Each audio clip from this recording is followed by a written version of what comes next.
আসসালামু আলাইকুম। আজ নিয়ে এলাম কচ্ছপ ও খরগোশের পরিচিত গল্প। এই গল্পটি আমাদের অনেক কিছু শিক্ষা দেয়।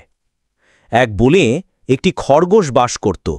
সে তার দ্রুত গতির জন্য খুব গর্বিত ছিল এবং বনের অন্য সব প্রাণীকে নিয়ে উপহাস করত। সেই বনেই বাস করত একটি ধীরগতির কচ্ছপ। খরগোশটি সবসময় কচ্ছপকে তার ধীরগতির জন্য ঠাট্টা করত এবং বলতো, তুমি এত ধীরে চলো যে এক জায়গা থেকে অন্য জায়গায় যেতে তোমার পুরো দিন লেগে যায়।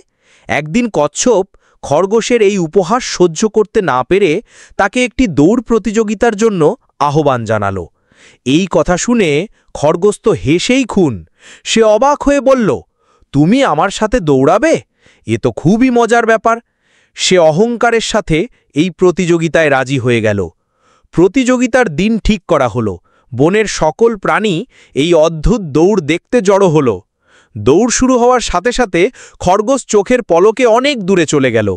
কচ্ছপ তার ধীর ও স্থির গতিতে চলতে থাকল।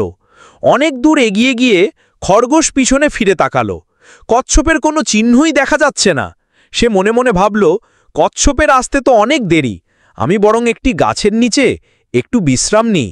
ও আমার কাছাকাছি আসার আগেই আমি ঘুম থেকে উঠে আবার দৌড় শুরু করলেই জিতে যাব।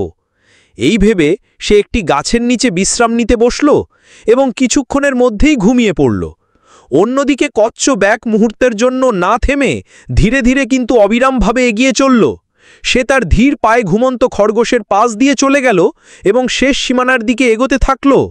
খরগোশের যখন ঘুম ভাঙল তখন বিকেল হয়ে গেছে। সে চারদিকে তাকিয়ে কচ্ছপকে দেখতে না পেয়ে ভাবল, ও নিশ্চয়ই এখনো পিছনে আছে। কিন্তু যখন সে শেষ সীমানার দিকে তাকালো তখন দেখল কচ্ছপ প্রায় সেখানে পৌঁছে গেছে। এই দৃশ্য দেখে খরগোশ তার ভুল বুঝতে পারল এবং নিজের পুরি শক্তি দিয়ে দৌড়াতে শুরু করল।